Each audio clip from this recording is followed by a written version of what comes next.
अस्सलाम वालेकुम, आप देख रहे हैं प्रोग्राम खबर ये है। मैं हूँ शाजिया अकरम। मेरे साथ इस प्रोग्राम में है समी इब्राहिम, सईद काजी।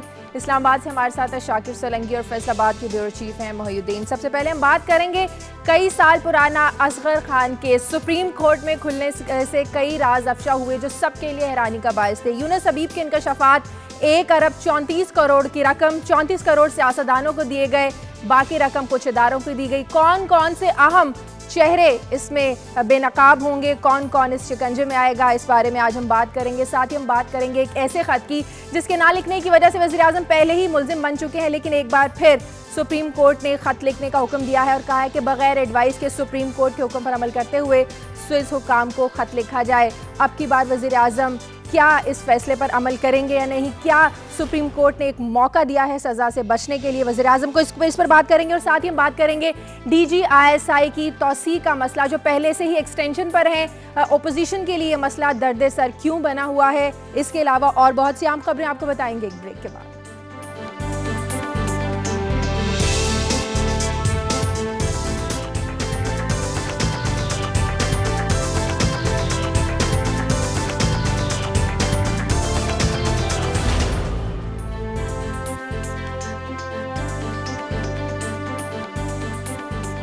ब्रेक के बाद खुशामदीद। सुप्रीम कोर्ट में कुछ अहम केसेस ज़ेर समाअत हैं, उन पर बात करने से पहले कुछ और अहम खबरें जो आपको बता दें। सबसे पहले समी इब्राहिम साहब से पूछते हैं कि इनके पास आज की खबरें क्या हैं। शाजिया, कल एक कॉलर ने कोहाट से हमें कॉल की थी और उसका ये कहना था कि आप हमारी बात नहीं करते। तो जब थोड़ी सी रिसर्च की खैबर पख्तूनख्वा पे, तो बड़े आज जिस खबर में मैं बात करूँगा, स्कूल्स की जो हालत है वहाँ पर हज़ारों स्कूल ऐसे हैं जिनमें बिजली नहीं है, पीने का पानी नहीं है, लेटरिन्स नहीं है। इस पर तफसील से बात करेंगे कि वहाँ KPK का जो इंफ्रास्ट्रक्चर है वो किस तरह कोलैप्स कर रहा है। और दूसरी जो एक अहम खबर है वो अफ़गान सदर हामिद करज़ई और सदर ओबामा की गुफ्तगू हुई आपस में, जिसमें अफ़गान रिकन्सिलिएशन प्रोसेस पर बात की गई है और अफ़गानिस्तान और अमेरिका के दरमियान एक स्ट्रेटेजिक पार्टनरशिप की बात की गई है। तो इस तनाज़र में हम देखेंगे कि पाकिस्तान और अमेरिका के जो ताल्लुकात हैं वो इस वक्त किस नहज पर खड़े हैं और कौन से वो नुकात हैं जिन पर दोनों ममालिक कॉमन ग्राउंड तलाश करने की कोशिश कर रहे हैं। सईद काजी साहब। जी शाजिया, सबसे पहले मैं आगाज़ करूंगा सरगोदा में जो वाक़या हुआ और एक स्कूल टीचर की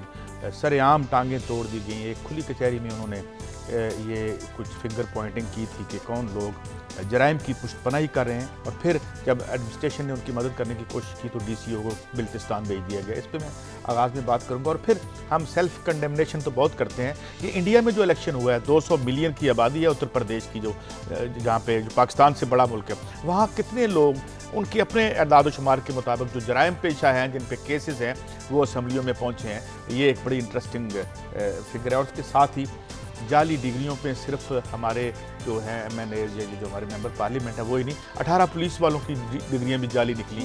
अब गौर कीजिए, जिन लोगों ने हमें लॉ एंड ऑर्डर देना है वो जब जुर्म तोड़ के नौकरी लेंगे तो वो काम क्या करेंगे। और एक अच्छी खबर भी, कैम्ब्रिज यूनिवर्सिटी में एक पाकिस्तानी नौजवान जीते हैं इलेक्शन, जो ग्रेजुएट यूनियन है। इसके बड़े इंटरेस्टिंग पहलू हैं क्योंकि कैम्ब्रिज यूनिवर्सिटी की एडमिनिस्ट्रेशन नहीं चाहती थी कि वो जीतें। क्यों, इस पर हम बात करेंगे। सही, फैसलाबाद चलते हैं मोहिउद्दीन के पास। मोहिउद्दीन, फैसलाबाद में आज क्या हो रहा है, क्या खबरें हैं वहाँ से? शजिया, फैसलाबाद में जो सबसे अहम बात वो ये है कि जिस तरह कल भी इस प्रोग्राम में बात की गई थी कि पंजाब भर में जो ट्रैफिक कवानीन की खिलाफ वर्जी के चलान है, उनके जुर्मानों की शरह बहुत ज़्यादा बढ़ा दी गई है। शायद फैसलाबाद में सबसे ज़्यादा रद्द-ए-अमल सामने आया है। ट्रांसपोर्टर्स ने कल सारा दिन भी यहाँ पर ट्रैफिक को जाम रखा और आज भी उसी किस्म के एहतजाज की कॉल दी गई है। कितने फीसद चालान बढ़ाया गया? तबकात हैं मोहिउद्दीन, कितने फीसद चालान बढ़ाया गया? शायद 100 से 300% तक, यानी कि जो अगर पहले जुर्माना 300 रुपये किसी कानून की खिलाफ वर्जी का था, उसको 1000 रुपये तक कर दिया गया है। और सबसे अहम बात यह है, जो कमर्शियल गाड़ियां हैं, खासकर जो वैगन है, मुसाफिर वैगने हैं, उनका कम से कम जुर्माना किसी भी किस्म की वायलेशन की सूरत में 1000 रुपये तक रखा गया है। कल फैसलाबाद में इसी तरीके से भरपूर तकरीबन तमाम चौक जो सारा दिन ब्लॉक रहे, तमाम बड़ी शाहराहों पर एहतजाज होता रहा। और आज भी ऐसा ही जो ऐलान किया गया है। जब कल एहतजाज खत्म इस बात पे किया गया था कि उन्हें आर्जी सा रिलीफ दिया गया कि अगले 10-12 घंटे चलान नहीं किए जाएंगे, इंतजामिया कुछ मुज़ाकरात करेगी, लेकिन ये एक आर्जी सा इंतजाम था जो कि पंजाब हुकूमत ने ये बिल पास किया है, उसके बाद अमल दरामद इस पर नहीं। तो चालान क्या बिला वजह किए जा रहे हैं या सही वाले चालान किए जा रहे हैं या ऐसे पैसे बटोरने के लिए? बिल्कुल, असल में ये बताया जा रहा है कि फंड्स जनरेशन के लिए किया जा रहा है और पैसे ज़्यादा से ज़्यादा आवाम से इकट्ठे करने के लिए किया जा रहा है। रद्द अमल भरपूर सामने आ रहा है इसके ऊपर। अच्छा मोहिउद्दीन, आज फैसलाबाद में एक जलसा भी है धोबी घाट में, तो कुछ बताएंगे कि ये जो रिलीजियस एक पार्टी है जमीयत अहले हदीस, ये क्या बेसिकली किस लिए वो जलसा कर रहे हैं? बिल्कुल बिल्कुल सही साहब, जो जलसा फैसलाबाद के धोबी घाट ग्राउंड में हो रहा है, ये अहले हदीस जो है, जमीयत अहले हदीस, उनके ज़ेर एहतमाम किया जा रहा है और उनके जो सरबराह हैं अल्लामा इब्तिसाम इलाही ज़हीर साहब जो हैं वो इससे खिताब करेंगे। धोबी घाट ग्राउंड को चुना गया है और मजहबी जमात का फैसलाबाद में, जिस तरह पहले भी आपको भी पता होगा, यहाँ पर वोट बैंक जो है अच्छा खासा वोट बैंक भी है और उनकी रूट्स बड़ी है इस पूरे इलाके में। फैसलाबाद, जंग, चिन्योट का इलाका है। और जंग की अगर बात करें तो वहाँ से भी आज़ादाना हैसियत में मजहबी रहनुमा भी जीते रहे हैं, चिन्योट में भी ऐसा ही है। और आज का जो जलसा है धोबी घाट ग्राउंड में, इब्तिसाम ज़हीर साहब तो उससे खिताब करेंगे और भी मुकर्रीन वहाँ पर आ रहे हैं और वहाँ भरपूर तैयारियां इस किस्म की वहाँ पर जारी हैं। धोबी घाट ग्राउंड को चुनने का एक वजह यह भी हो सकती है कि वो भरपूर पावर शो की जा सकती है अहले हदीस जमात की जानिब से।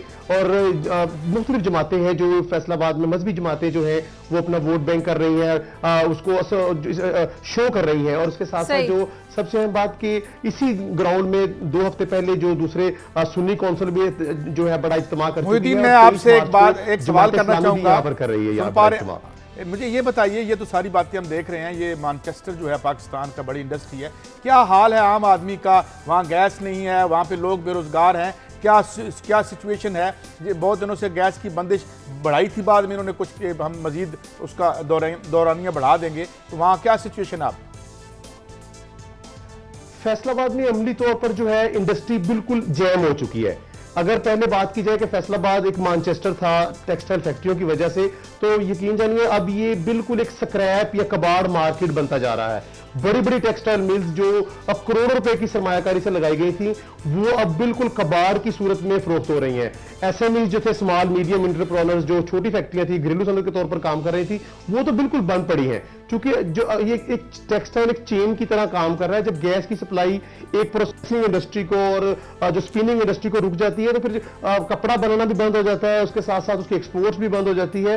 और छोटे छोटे जो इनसे मुंसलिक तबकात हैं, पेपर बोर्ड वाले हैं, यहाँ पर पैकेजिंग वाले हैं, या सप्लाई के और अदारे हैं, तो सब बंद हो जाते हैं। अमली तौर पर जो फैसलाबाद की टेक्सटाइल की जिंदगी है वो बंद पड़ी हुई है। सियासी शो जिस तरह मर्जी किए जाए, जिस तरह मर्जी तमाम जमातें अपने आकर यहाँ पर रद्द-ए-अमल का इजहार कर रहे हैं, लेकिन मजबूरी तौर पर यहाँ पर जो टेक्सटाइल की जिंदगी, सनती जिंदगी बहुत बुरी तरीके से जैम है। अच्छा मोहिउद्दीन, ये तो आपने बताया कि इंडस्ट्री अब बंद है और घरेलू सनतें भी बंद हैं, तो जो लोग बेरोजगार हो रहे हैं वो अब उनका क्या, किस तरह से गुजारा हो रहा है? और जो शहर का एक पूरा जो स्ट्रक्चर है उस पर ये जो बेरोजगारी है ये किस तरह से इम्पैक्ट कर रही है? अगर ये बात की जाए गुजारा किस तरीके से हो रहा है, लोग किस तरीके से कर रहे हैं, तो आप देख सकते हैं कि हर चीज जो है वो डाउन है। यहाँ का अगर फैक्ट्री बंद हो जाती है तो फिर जो कारोबारी मराकज है वहां पर जो उनका फरोख्त चीजों की कम हो जाती है। मजदूर जो है 60,000 मजदूर सिर्फ पावर लूम सेक्टर, यानी कि टेक्सटाइल का एक हिस्सा है जहां सिर्फ ग्रे क्लॉथ यानी खाम कपड़ा बनता है, वहां से फारिग हो चुके हैं। तकरीबन 1 लाख स्किल्ड लेबर जो है, हुनरमंद जो तबका है, वो फारिग बैठा हुआ है। हर तरीके से हर एहतजाज भी किए, लॉन्ग मार्च की कालें हुई, मोटर पे ब्लॉक हुआ, लेकिन अमली तौर पर कोई रद्द-ए-अमल सामने नहीं आ रहा हुकूमत की जानिब से। अभी बिजली की लोड शेडिंग कितने घंटों की हो रही है वहां पर? क्योंकि हर साल सबसे ज्यादा फैसलाबाद में ही होती है। मोहिउद्दीन, आवाज आ रही है आपको? मुझे लगता है आवाज नहीं आ रही मोहिउद्दीन को। मोहिउद्दीन, बहुत शुक्रिया आपका। फैसलाबाद के हालात, वही लाखों मजदूर वहां पर बेरोजगार हैं। इस्लामाबाद चलते हैं शाकिर सोलंगी के पास। शाकिर, 2 अहम केसेस की समाअत आज फिर सुप्रीम कोर्ट में है। एनआरओ अमल दरामद केस है, असगर खान केस है। असगर खान केस जिसने कल बड़े इंकशाफात हुए, बहुत तहलका मचाया, मीडिया में सारा दिन ये चलता रहा। आज इस केस में सुप्रीम कोर्ट में कौन कौन पेश होगा? हाँ जी शाजिया, कल जो समाअत थी उसमें भी यूनुस हबीब जो मेहरान बैंक स्कैंडल के जो मेन किरदार हैं वो भी शरीक हुए। जनरल असलम बेग जो साबिक आर्मी चीफ रहे हैं वो भी शरीक हुए। असद दुरानी जो ISI के हेड थे उन दिनों में, 1990 के आम इंतखाबात के दिनों में, तो वो भी आज कल शरीक हुए हैं। और कल जो बयान हल्फी जमा कराया है यूनुस हबीब ने और जो हमारे साथ इंटरव्यू हुआ है उनका डिटेल्ड, तो उसके जवाबात, क्योंकि अदालत ने कल उनको जनरल असलम बेग और असद दुरानी को कहा है कि अगर वो यूनुस हबीब के इल्ज़ामात और उनके बयान हल्फी के जवाबात देना चाहते हैं, इनमें से कोई भी देना चाहता है, अपना मौक़िफ़ देना चाहता है तो वो दे। तो आज भी असलम बेग और असद दुरानी भी शरीक होंगे, यूनुस हबीब भी शरीक होंगे। तो आज जनरल असलम बेग और असद दुरानी जो हैं ये अपने जवाबात जो काउंटर जवाबात हैं उनके वो जमा कराएंगे। और यकीनन इस केस से और ये जो इल्ज़ामात हैं इनसे डिनाई तो किया नहीं जा सकता। ये रोज़ रोशन की तरह सबको पता है कि ये पैसे दिए गए थे। लेकिन कल जो हमारे साथ इंटरव्यू हुआ था उसमें बहुत सी चीज़ें मैं जानना चाह रहा था, लेकिन वो ज़्यादा बात नहीं कर रहे थे, इसलिए वो बहुत सारी चीज़ें रह गई हैं। क्योंकि यूनुस हबीब ने कल एक नई चीज़ जो मेरे सामने आई, एक तो कहा जा रहा है कि 1 अरब 48 करोड़ रुपए दिए गए हैं, लेकिन यूनुस हबीब बता रहे हैं कि जो बैंकों को वापस दिए गए हैं उनमें 1 अरब 60 करोड़ रुपए नेशनल बैंक को दिए गए हैं वापस, और 1 अरब 85 करोड़ जो है हबीब बैंक को वापस दिए गए हैं। 1 अरब 15 करोड़ बाकी रहते हैं जिनका केस चल रहा है। तो ये 1 अरब 60 करोड़, 1 अरब 85 करोड़, 1 अरब 15 करोड़, ये बनते हैं 4 अरब 60 करोड़ रुपए। तो ये 4 अरब 60 करोड़ रुपए कहाँ गए और किधर कहाँ इस्तेमाल किए गए थे? इसका मतलब है 4 अरब 60 करोड़ रुपए बैंकों से निकाले गए थे। लेकिन सियासतदानों को जो बताया जा रहा है कि 30 से 35 करोड़ या 40 करोड़ रुपए दिए गए हैं, और वो ये कह रहे हैं कि ये मेरे हाथों गए हैं जो पैसे दिए हैं। बाकी पैसे जो हैं ISI ने दिए हैं और सियासतदानों को ये दिए गए हैं। तो बाकी पैसे कहाँ गए, वो इदारे खा गए, कौन कौन से इदारे खा गए, ये सारी चीज़ें जानना चाह रहा था। लेकिन वो क्योंकि इंटरव्यू देने से कतरा रहे थे, भागना चाह रहे थे, नहीं दे रहे थे। मेरी बड़ी कोशिश थी कि कुछ तफसील उनसे मज़ीद जो है ले लूँ, लेकिन वो चाह रहे थे कि कोई सुप्रीम कोर्ट में इशू चल रहा है तो उनके लिए कोई प्रॉब्लम क्रिएट ना हो।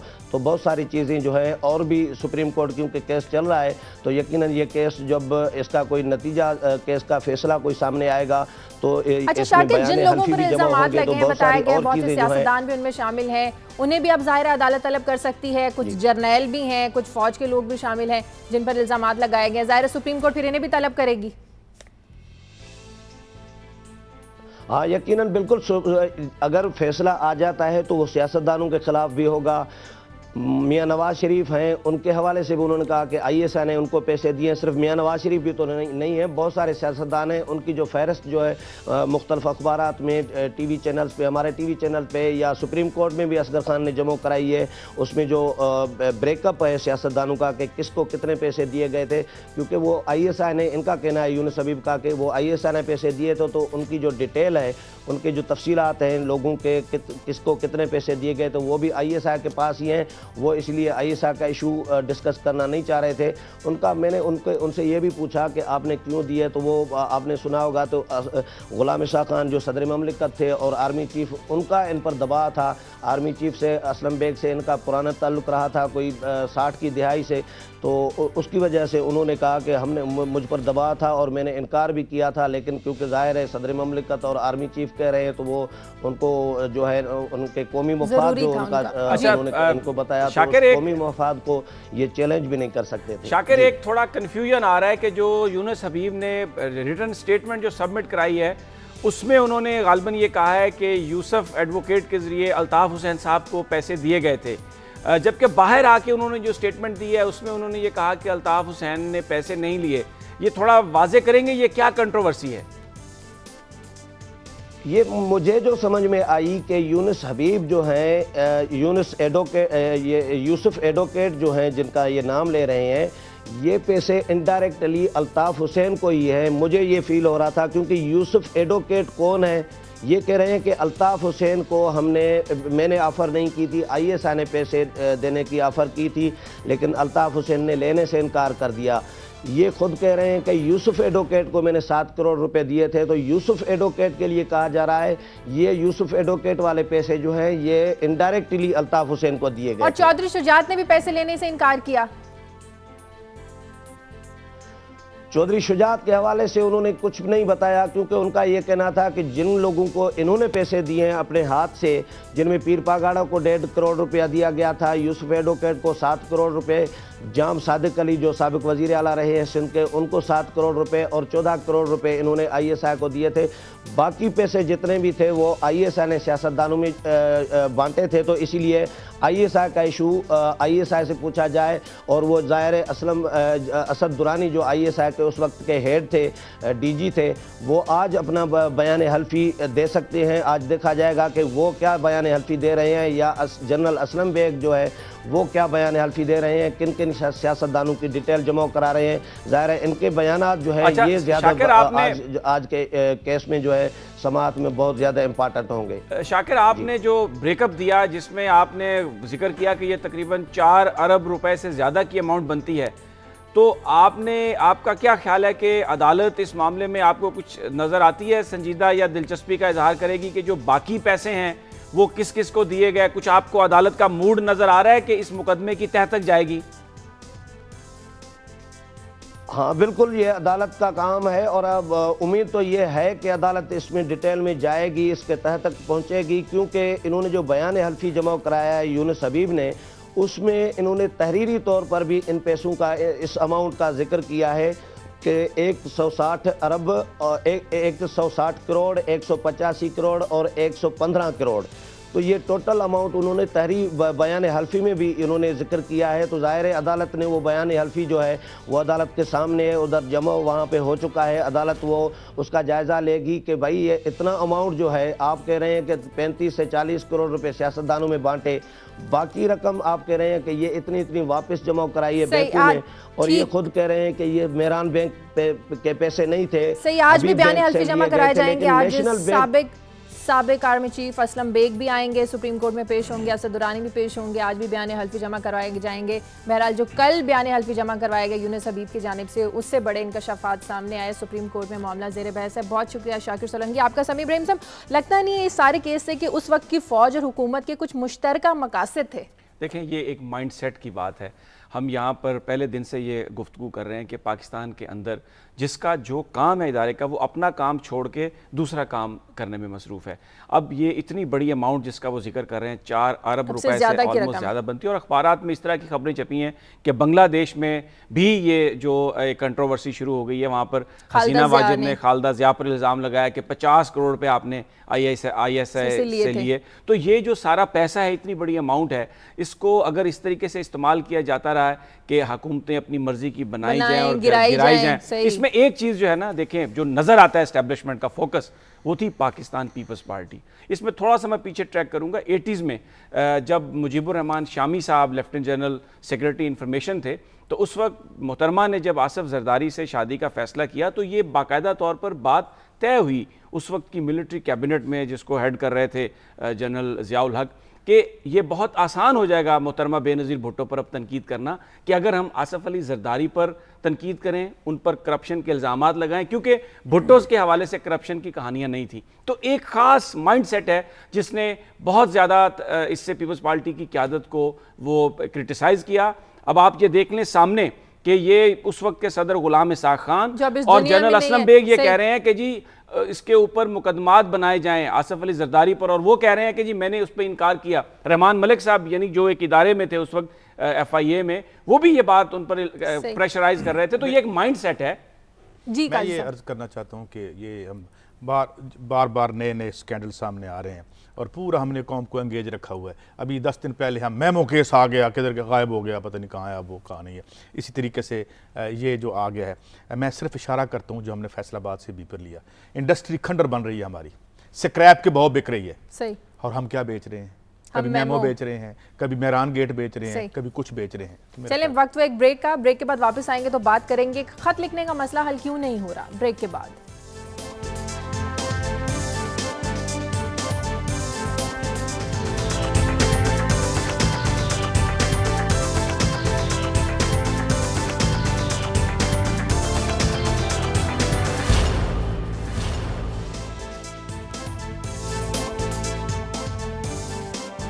ब्रेक के बाद खुशामदीद प्रोग्राम में आप हमें लाइव कॉल कर सकते हैं। आपकी स्क्रीन पर नंबर आ रहे हैं, उन नंबर पर कॉल कीजिए। आपके इलाके की कोई खबर हो, कोई मसला हो, वो आप हमसे शेयर कर सकते हैं। और इस वक्त हमारे साथ एक कॉलर हैं अली सिंगापुर से। अली, हेलो जी, अस्सलाम वालेकुम। शादी, आपको आवाज आ रही है? जी बिल्कुल आ रही है आपकी आवाज। मैं बात कर रहा हूँ सिंगापुर से। मेरा एक छोटा सा मसला था जो मैंने हाईलाइट किया था यहाँ पे हाई कमीशन को। जी। मुझे यहाँ पे ट्रैप किया जा रहा है, सिमिलरली डॉक्टर आसिया सिद्दीकी के हवाले से। मुझे ये भी यहाँ पे प्रॉब्लम दी जा रही है। इसके अलावा मैंने एप्लीकेशन यहाँ पे दाखिल कराई और इसके अलावा मैंने एक और एप्लीकेशन ओवरसीज पाकिस्तानी फाउंडेशन को और ओवरसीज पाकिस्तानी मिनिस्ट्री को, इवन कि मेरी बात डॉक्टर फारूक सतार साहब से हुई थी। ट्रैप किया क्यों जा रहा है आपको? मेरा प्रॉब्लम ये है कि मुझे एक केस में यहाँ पे ट्रैप किया जा रहा है और हमारी गवर्नमेंट में कोई ऐसा रेगुलेशन नहीं बनाया गया आज तक कि हमें यहाँ पर लीगल एड या बैकअप दिया जाए। आप अली साहब ऐसा करें कि आप हमें जो आपके केस की तफसीलात हैं, जो हमारा एड्रेस है, इस पे आप हमें फेसबुक पे या ईमेल करें तो यकीनन हम अरबाब इख्तियार से इस मसले को उठाएंगे। मैं आपको ईमेल कर चुका हूं और मैंने पूरी तफसीलात आपको ईमेल की हैं। चले हम इसे चेक कर लेते हैं, आज इसे चेक कर लेते हैं और फिर we will get back to you on that. और अगर ये मसला जो है इसको पूरी डिटेल के साथ किसी प्रोग्राम में उठाएंगे भी। बहुत शुक्रिया अली आपका। अब बात कर लेते हैं उस खत की। काजी साहब, जो पहले भी हुक्म दिया गया, नहीं लिखा गया, एक बार फिर हुक्म दिया गया, लगता नहीं कि सुप्रीम कोर्ट बार बार मौका दे रही है कि वज़ीर आज़म साहब आप सज़ा से बच जाएं? इसके दो पहलू हैं। अब जो एनालिस्ट, अब ज़ाहिर है एनालिस्ट भी तो बटे हुए हैं कि जी वो कह रहे हैं जी आप रूल्स ऑफ बिजनेस को जो है वो सेट असाइड करके तो फौरी तौर पे, लेकिन वो चाह रहे हैं कि वो, जबकि जो प्राइम मिनिस्टर साहब का नुक्ता नज़र है वो तो बड़े वाज़ेह तौर पे सामने आ चुका है कि वो ये ख़त नहीं लिखेंगे। मगर अब एक स्टेल मेट है, जैसे आप शतरंज की इस तरह में कहते हैं ना, स्टेल मेट है। तो स्टेल मेट मेरे ख्याल में सबको सूट करता है क्योंकि मीनिंगफुल कोई या तो डेवलपमेंट हो, कोई एक केस आया है, पता चले जी यूनुस हबीब ने ये किया, किसी को सज़ा हुई, किसी को जजा हुई, दरमियान में ही वो सारा खेल गायब हो जाता है, जिस तरह पहले हो रहा है, जिस तरह मैमो का इशू था और मामला थे। बस दो बड़ी अहम चीज़ें में, शुगर पे जो है सुओ मोटो एक्शन लिया गया था, पेट्रोल पे जो है भगवान दास का एक बना था यहाँ पे, वो किधर गया? बात तो ये है कि अवाम तो ये देख रहे हैं, जुडिशरी हो, एग्जीक्यूटिव हो, फौज हो, ये जो इदारे जो भी इनके मनासिब या इनके फ़राइज़ हैं, क्या कुछ मीनिंगफुल डेवलपमेंट हो रही है या हमने एक हिजान बर्पा करने, आज ये हो गया, आज असलम बेग आएंगे नहीं आएंगे, भाई नहीं आएंगे तो क्या होगा, नहीं आए तब क्या हो गया था, आज असम्बली में से कोर्ट में से चक्कर लगा के चले जाएंगे तो फिर क्या हो जाएगा?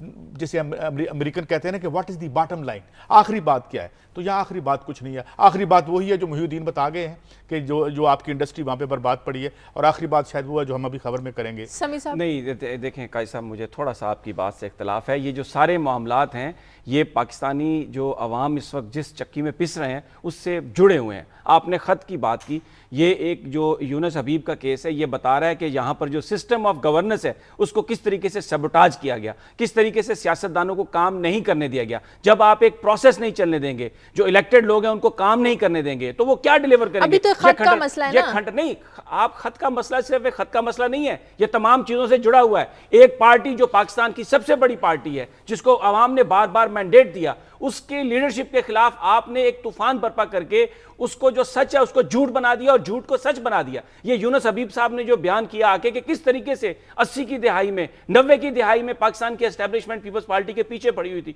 और अब ये जो खत है जिन केसेस के हवाले से, नवाज शरीफ साहब कह चुके हैं कि मैंने ये गलती की, मुझ पर प्रेशर था, मैंने ये मुकदमात बनाए। तो फिर पार्लियामेंट एनआरओ को डिफेंड कर लेती ना, इन्होंने एनआरओ को डिफेंड नहीं किया। मुझे अगर इजाजत दें, मुझे अगर आप सिर्फ 30 सेकंड और मुझे इजाजत दे दें। जब जिस हुकूमत ने केसेस बनाए वो कह रहे हैं जी हमसे गलती हो गई, हमने ये केसेस बना दिए। एनआरओ एग्जिस्ट तो करता था ना, इसके तहत सारे मुकदमात माफ किए गए। नहीं, एनआरओ तो खत्म हो गया ना, NRO is a dead would. मसला ये है कि ये मुकदमे कोई एनआरओ के तहत नहीं बनाए गए थे, ना एनआरओ के तहत खत्म किए गए। एक मुकदमा जिस बनाने वाले ने, नवाज शरीफ साहब अपने बयानात में ये कह चुके हैं कि हमसे गलती हुई, ये जाली मुकदमा है। हमारे साथ सफदर इस्लामाबाद से, पहले उनसे बात कर लें। हेलो अस्सलाम वालेकुम जी। अस्सलाम वालेकुम जी। आप ठीक है जी, खैरियत से हैं? जी जी बिल्कुल ठीक ठाक जी। आप क्या कहना चाहेंगे? मैं ये कहना चाहूंगा जी, एनआरओ पे आप इतनी डिस्कस कर रहे हैं, आपको शायद इल्म होगा कि 16 मार्च के बाद एनआरओ वाला केस जो है, उस खत का जो केस है वो खत्म हो जाएगा, और उसके बाद 17 मार्च को अगर प्राइम मिनिस्टर खत लिख देते हैं तो कोई फर्क नहीं पड़ेगा, क्योंकि केस वहाँ खुल ही नहीं सकता। तो इसलिए अदलिया और हुकूमत के दरमियान एनआरओ हो चुका है, ठीक है। ये अवाम को सिर्फ बेवकूफ बना रहे हैं, और जस्टिस इफ्तिखार चौधरी साहब जो हैं वो तो बिल्कुल ही बेवकूफ बना रहे हैं। बहुत शुक्रिया सफदर, मैं इस पे बात कर रहा था। नहीं, ये बिल्कुल ठीक समी साहब ने बात की, मैं पार्शली इत्तफाक करता हूँ। हुकूमत को हम काम करने दिया जाना चाहिए, और जब हम उसे काम करने देते हैं तो वो काम क्या करती है? बिजली 200% बढ़ा देती है, वो मुइन आफ्ताब को लगा देती है वहाँ पे, वो ख्वाजा अदनान को लगा देती है। मसला ये है कि जब रियासत के अपने धड़े अपने पर्स के लिए, अपने इस्तेहकाक के लिए आपस में लड़ रहे हैं, अपने मफादात के लिए लड़ रहे हैं, अवाम डिवोर्स और परे बैठी हुई है, और जमहूरियत के नाम पे कौन सी जमहूरियत थी यहाँ पे? इस जमहूरी हुकूमत ने जो अशर किया माशी तौर पर, वो तो ज़िया उल हक ने भी नहीं किया था। तो ये क्या खेल रहे हैं? ये जमहूरी ने काजी साहब आपके नजदीक कुछ नहीं किया। 7% ग्रोथ रेट था, मैं उसका सबसे बड़ा मुखालिफ रहा हूं अपनी तहरीरों में, अपने कालमों में। 7% ग्रोथ रेट था। ये अब महंगाई देख रहे हैं, जो महंगाई की उन्होंने, यार ये तो छोड़ें, मैं आप जाके स्टैटिस्टिक्स देखें। बात ये है कि आप अवाम करते हैं, आपके गिरबान को हाथ पड़ता है तो आप आ जाते हैं अवाम करते हैं। जहां अवाम के हक में फैसला करना होता है, या आप IMF के हक में फैसला कर देते हैं, या कार्टल्स के हक में फैसला कर देते हैं, आप चीनी वालों के हक में। ब्रेक का वक्त है, ब्रेक के बाद वापस आते हैं। ब्रेक के बाद आपकी कुछ मजीद लाइव कॉल्स भी लेंगे, हमारे साथ रहें।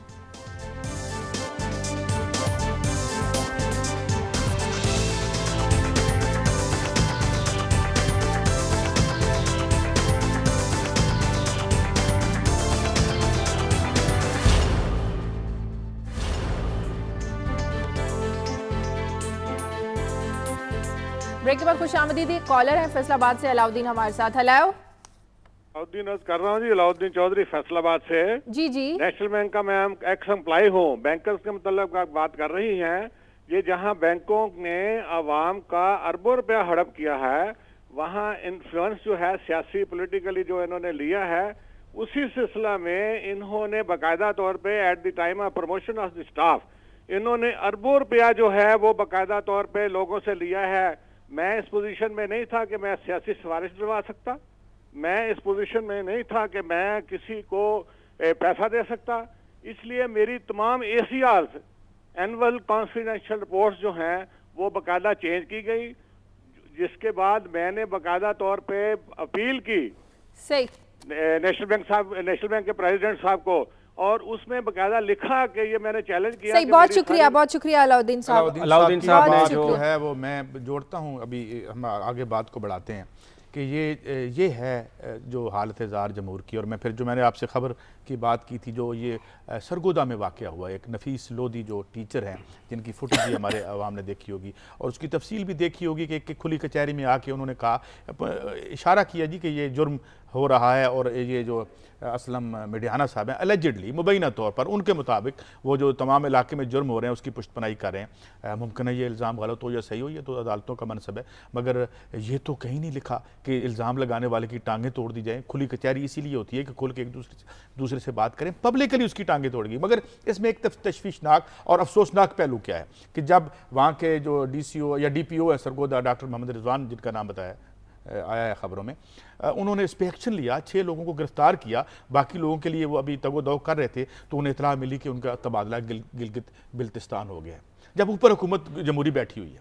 अभी अदालत फैसला करेगी ये इल्ज़ामात नफीस लोधी साहब के ठीक थे या नहीं थे, मगर उनकी टांग तोड़ना ठीक था सरेआम। और जो आप पुलिस वाला उस पर एक्शन ले रहा है उसका आप तबादला कर देते हैं। ये इससे आपको क्या पता चलता है कि क्या हुकूमत जो है, फिर अगर फौजी वर्दी पहन के बैठा हुआ है तब भी अवाम का यही अशर होना है, जो होता है बहुत बुरा होता है। हमने देखा है भाई, कवर किया हमने, और उसके बाद वो शेरवानी वाला भी वही कर रहा है। तो कहाँ लाइन ड्रा करें हम, कहाँ फ़र्क ड्रा करें? और मैं इसके साथ एक और इंतहाई इंटरेस्टिंग, क्योंकि हम सेल्फ कंडेमनेशन का हमें बड़ा शौक है, मैं आपको इंडिया का जो उत्तर प्रदेश है वहाँ इलेक्शन के कुछ फिगर्स आपके साथ शेयर करना चाहता हूँ। और बड़े हैरान कौन है, 200 मिलियन की आबादी है, लखनऊ वहाँ का दारुल खिलाफा है। वहाँ पे जो इलेक्शन हुए हैं उसमें जो समाजवादी पार्टी थी जो जीती है वहाँ पे, उस पर BJP थी और इंडियन नेशनल कांग्रेस थी। ज़रा गौर फरमाइए, उसमें से जो 400 कैंडिडेट थे समाजवादी पार्टी के, 200 क्रिमिनल थे जिन पे मुकदमे हैं, चार्ज है कत्ल से लेके एक्सटॉर्शन तक। जो BJP ने जो कैंडिडेट फील्ड किए उनमें से 144 पे जो है ये केसेस थे। 30 माफिया डॉन्स ने जेलों में से बैठ के इलेक्शन लड़े। अच्छा, मैं आपको एक बड़ी इंटरेस्टिंग बात बताता हूँ समी साहब, न्यूयॉर्क टाइम्स में ये रिपोर्ट हुई है कि वहाँ पे एक पार्टी है, कांग्रेस पार्टी है वहाँ की, उसका नाम त्रिनामू कांग्रेस पार्टी है। तो उसके जो वर्कर्स हैं वो अपनी लीडरशिप के पास जाके कहते हैं कि ये जी बंदा जो नया अपने यहाँ अपनी पार्टी में लेके आया है कम्युनिस्ट पार्टी का, इस पे तो 4 कत्लों के केस है। तो उसकी पार्टी की लीडरशिप कहती है भाई क्या पार्टी जो है वो अदीब और शायर चलाते हैं, यही चलाएंगे पार्टी। मैं ये कह रहा हूँ कि ये यहाँ हो या वहाँ। अगर तो काजी साहब आप ये एस्टैब्लिश करने की कोशिश कर रहे हैं कि सियासी पार्टियां जो हैं ये कातिल डकैत चोर चला रहे हैं, तो मैं माजरत खाऊं। अच्छा, ये इंडिया का फिगर होगा, पाकिस्तान में मुझे सियासतदानों का जो परफॉर्मेंस है ये यकीनन वो हमारी तवक्को के मुताबिक नहीं है, वो लोगों को डिलीवर नहीं कर सके, मैं ये बात मानने के लिए तैयार हूं। लेकिन आप एक पूरे प्रोसेस को ये कहकर खत्म करने की बात कर रहे हैं कि यहाँ कातिल चला रहे हैं, लुटेरे चला रहे हैं, और आपके नजदीक कोई एक फौजी और शेरवानी वाले में कोई फर्क नहीं है। मेरा ख्याल है ये आपकी सोच ये जमहूरी नहीं है काजी साहब। हमें देखिए, आप जरूर बात, मैं प्रोसेस को खत्म कर रहा हूं ना शुरू कर रहा हूं। आप अपने दिल पे हाथ रख के बता दें, कराची के शहरियों पे कौन हुकूमत करता है? भत्ते वाले करते हैं या नहीं करते? बंदूक के जोर से भत्ता लेते हैं या नहीं लेते? मैं किसी पार्टी को नहीं कह रहा, आप बताएं। अच्छा, अगर वो लेते हैं तो प्रेसिडेंट ऑफ पाकिस्तान है, यहाँ पे सिक्योरिटी एजेंसीज हैं, यहाँ पे हम टैक्स देते हैं, तो हम क्या करें? हम ये कह रहे हैं कि हम आपको ये नहीं कह रहे कि आप चले जाएं और वर्दी वाला आ जाए। हम आपको आपका फर्ज नहीं, कराची में भत्ता होता बताएं आप जवाब सुन लेंगे। भत्ता लेने वाले कौन थे? वो जो यूनुस हबीब ने बताया कि 4 अरब रुपए से भत्ता लिया, जिन्होंने इस मुल्क के मैंडेट को खत्म किया। बात को छोटा करके इशू से हटाएं नहीं, ये है वो भत्ते वाले जिनको अब एक्सपोज किया जा रहा है। और जब बात आती है तो आप कहते हैं असलम बेग आया, क्या फर्क पड़ता है? असलम बेग नहीं आया, क्या फर्क पड़ता है? फर्क पड़ता है इसलिए कि आप जो सबसे बड़े भत्ताखोर हैं, आप उनके बारे में ये बात कर रहे हैं कि इस भत्ताखोरी ने पाकिस्तान के सियासी निजाम को तबाह किया है। सबसे बड़ी पार्टी की लीडरशिप को आपने करप्ट कह के उसे डिसएसोसिएट करने की कोशिश की है, आपने उसको बिल्कुल मलाइन कर दिया। ये है पाकिस्तान के अवाम का मसला। लेकिन जिनको भत्ताखोर आप कह रहे हैं उनके खिलाफ कभी एक्शन तो होता नहीं, उनके खिलाफ आवाज तो कभी उठाई नहीं जाती, इसलिए कि ये हमारी जिंदगियों का मसला है। ये आपके लिए शायद ये आम सी बात है, मेरे लिए ये बहुत बड़ी बात है कि डिक्टेटर हुकूमत कर रहा है या अवाम का कोई नुमाइंदा हुकूमत कर रहा है। मैं अर्ज करता हूं, देखिए डिक्टेटर को हुकूमत नहीं करनी चाहिए, लेकिन जब आपकी पॉलिटिकल जो पार्टीज हैं वो एजेंसियों के साथ हाथ मिला के, नहीं मिलाए हुए हाथ इन्होंने, क्या कराची में ये मिलके नहीं लूट रहे अवाम को? न्यूयॉर्क से हमारे साथ एक कॉलर है शफाकत। हेलो, अस्सलाम वालेकुम जी। अस्सलाम वालेकुम जी, मेरा सवाल है शाजिया साहबा, समी साहब से और काजी साहब से। समी साहब तो इधर रह के गए हैं। जी जी। मैंने पूछना था कि हमारे मुल्क में कोई ऐसे लोग भी हैं जो पैट्रियट हैं, या इसी तरह ही सारे लोग हैं कि बस वो आवे कावा बिगड़ा हुआ है?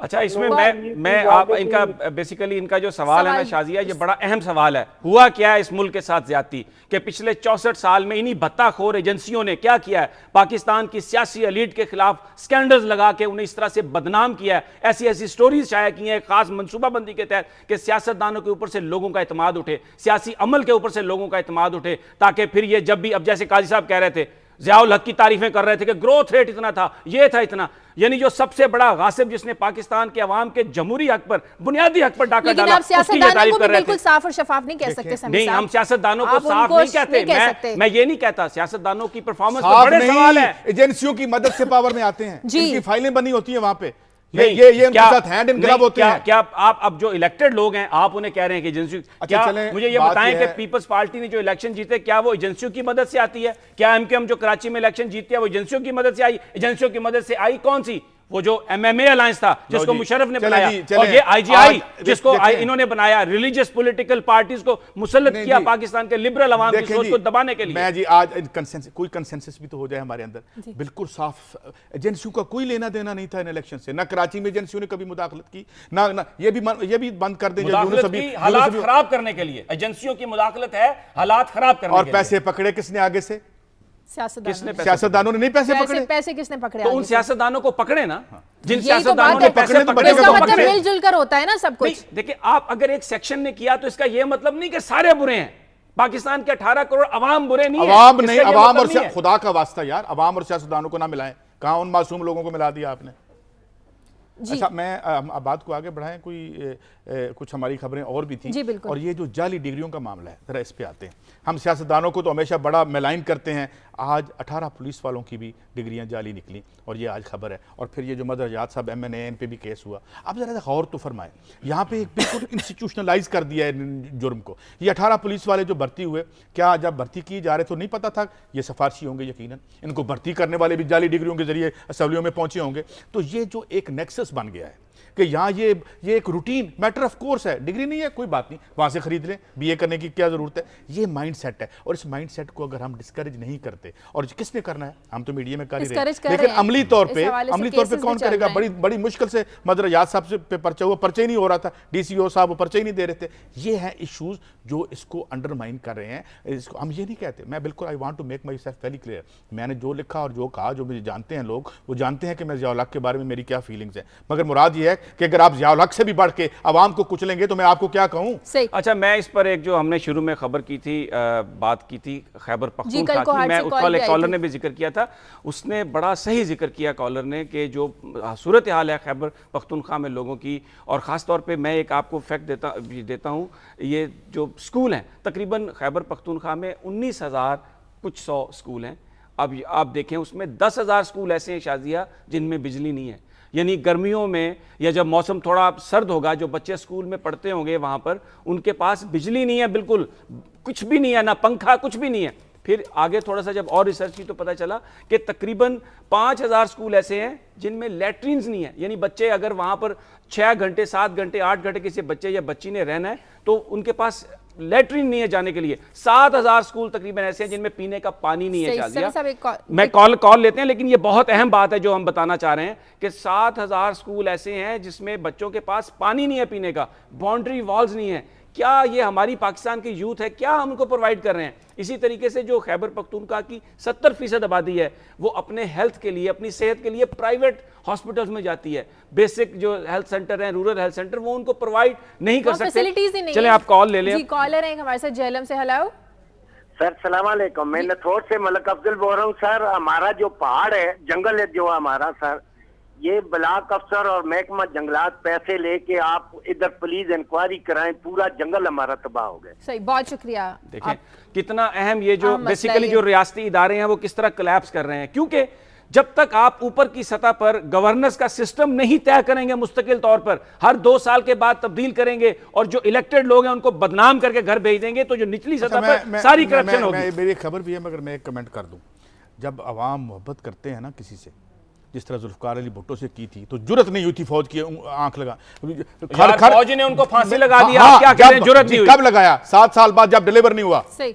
तो मैं एक अच्छी खबर भी है, अच्छी खबर देते हैं, फिर क्लोजिंग का वक्त हो गया। ये अच्छी खबर ये है कि कैम्ब्रिज यूनिवर्सिटी में एक पाकिस्तानी नौजवान जो है जिनका नाम है अरसलान गनी, उन्होंने जो ग्रेजुएट यूनियन है उसमें वो सदर मुंतखब हुए हैं। और अहम बात यह है कि उनको जो एडमिनिस्ट्रेशन थी वो नहीं चाह रही थी कि वो जीतें, वो इसलिए कि उन्होंने जो मुतालबा रखा था वो ये था कि फ़ीसें कम की जाएँ, क्योंकि आप जानती हैं कि यूरोप में बुरान की वजह से फ़ीसें बहुत ज़्यादा हो गई हैं। तो उन्हें कहा गया था कि उनके 200 वोट काट दिए जाएंगे, उन पर एक कानून लागू कर दिया गया उनको रोकने के लिए, लेकिन उन्होंने 400 वोट ले लिए और वो अब जीत गए। तो मेरे लिए तो अच्छी खबर शाजिया ये है कि जो पाकिस्तान के सबसे बड़े भत्ताखोर हैं वो एक्सपोज हो रहे हैं, और हाँ, आवाम को एक सही पिक्चर नजर आ रही है कि जिन लोगों को, इन जो सच्चे लोग थे उनको झूठ बना के पेश किया गया था, आज वो खुद झूठे आवाम के सामने एक्सपोज हो रहे हैं। बहुत शुक्रिया आपका समी साहब, आपका भी, सईद काजी साहब आपका भी। प्रोग्राम का वक्त खत्म हो गया। आप फीडबैक दीजिए खबर@दुनियाTV.tv पर। अब आपसे मुलाकात होगी पीर वाले दिन। अपना फीडबैक दीजिए और इजाज़त दीजिए। अल्लाह हाफ़िज़।